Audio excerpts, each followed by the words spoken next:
મિત્રો જેવા ખેતરમાં આવ્યા એવું પહેલાં તો આપણે રીંગણ જોયા અને બીજું ગાય એક આવી છે. તો ફાઇનલી મિત્રો ખાલા ભંગવાનું કામ પૂર્ણ થયું છે. પૂરું થયું. 2 પ્લેટની ઉપર બીજા 18 છોડ જેવું જેવું છે. તો ફાઇનલી મિત્રો આપણે રીંગણનું પણ જે આપણે કરવાનું છે એ પૂરું થઈ ગયું છે, એટલે કે ખાલા ભાંગવાનું પૂરું થઈ ગયું છે.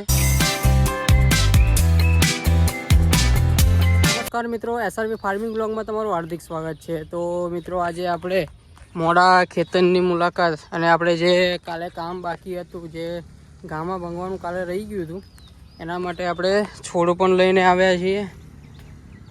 તો તમે જોઈ શકો છો. અને આગળ રસ્તો પણ બહુ ખરાબ છે, તો આપણે તમને ત્યાં જઈને બતાવીએ. તો મિત્રો જેવા ખેતરમાં આવ્યા એવું પહેલાં તો આપણે રીંગણ જોયા અને બીજું ગાય એક આવી છે. તો આપણે પહેલાં એને દૂર કરીએ અને પાણી પછી ખાતર પાણી પછી જોરદાર છોડ લાગે છે, તમે જોઈ શકો છો.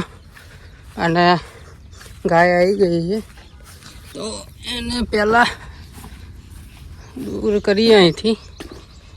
તો મિત્રો વ્લોગની અંદર બની રહેજો. અને આજનો વ્લોગ થોડો નાનો રહેશે, કારણ કે આજે આપણે મોડા આવ્યા છીએ, કારણ કે ધરું લેવા ગયા હતા અને થોડું બીજું કામ પણ હતું. તો આ રીતે ગાય હેરાન કરે છે દરરોજ ખેતરમાં. તો પછી આપણે ખાલાનું ચાલુ કરીએ. તો વ્લોગની અંદર બને રહો, આપણે બતાવીએ જ્યાંથી બાકી હતું ત્યાં.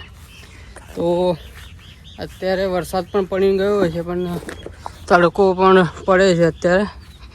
તો અત્યારે મિત્રો આપણે જે ગામમાં ભાંગવાના બાકી રહ્યા એ આપણે પૂરા કરીએ.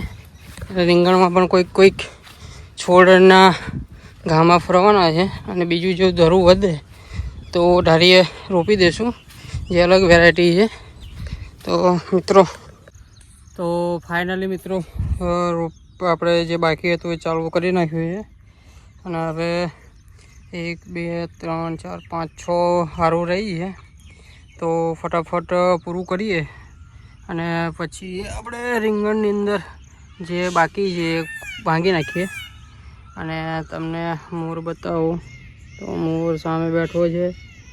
અને અત્યારે ઘણો તાપ પણ છે, પણ વરસાદ પડ્યો છે એટલે પાણી ભરેલું છે, તમે જોઈ શકો છો. તો અત્યારનું વાતાવરણ, અને આ બાજુ વરસાદ પણ ચડીને આવ્યો છે. તો મિત્રો વ્લોગમાં બને રહેજો. અને આપણે આજ નાનો જ વ્લોગ આવશે, કારણ કે આપણે બપોર પછી જ આવ્યા છીએ. તો આપણે આજે બાકી રહ્યું છે એ ફટાફટ પૂરું કરીએ. અને ગામમાં તો ઘણા બધા છે પડેલા, તમે જોઈ શકો છો. તો આટલી હારવાઓ બાકી છે, એક આટલું છે અને અહીં સામે છે, બસ આટલું જ છે. થઈ રહેશે કે શું થશે જોઈએ હવે. તો ફાઇનલી મિત્રો ખાલા ભંગવાનું કામ પૂર્ણ થયું છે. પૂરું થયું.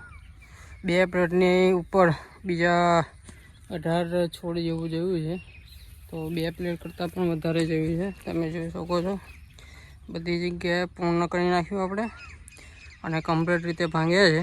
અમુક હાર ખરાબ હતી પૂરેપૂરી, એટલે થોડું વધારે જેવું તમે જોઈ શકો છો વાતાવરણ. તો હવે આપણે કરીશું ખાલાનું કામ રીંગણની અંદર. તો એની અંદર તો બહુ ઓછા છે, તો એની અંદર પૂર્ણ કરીએ હવે.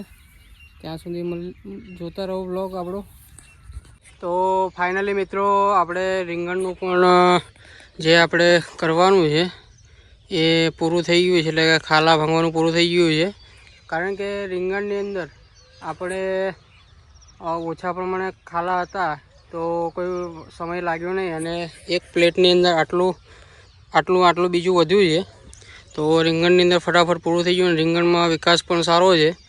તો મિત્રો હવે આપણે મરચાંની અંદર એક દવાનો સ્પ્રેનો ટાઈમ થઈ ગયો છે. તો આપણે હવે નવો જ્યારે 2 દિવસની અંદર થોડો વરાપ થાય એટલે આપણે મરચાંની અંદર એક સ્પ્રે પહેલો આપી દઈશું, કારણ કે આનો વિકાસ પણ જોઈએ એવો થયો નહીં. એટલે વિકાસ માટે પણ, જીવાત માટે ફૂગનાશક, એ રીતે આપણે સ્પ્રે આપીશું. એ જે ટાઈમે આપવાનો છે એ ટાઈમે આપણે તમને બતાવીશું. તો મિત્રો આજે આપણે આ શોર્ટ એક વ્લોગ બનાવ્યો હતો, કારણ કે ટાઈમ આપણે ઓછો હતો. તો આપણે હવે નવા બ્લોગની અંદર મળીશું. ત્યાં સુધી ચેનલને ફટાફટ સબસ્ક્રાઈબ કરી દેજો, બેલ આઇકન પ્રેસ કરી દેજો. અને બ્લોગ ગમતો હોય ખેતીનો તો બ્લોગને ફટાફટ લાઈક કરી દેજો અને તમારા મિત્રોને શેર કરી દેજો. ધન્યવાદ.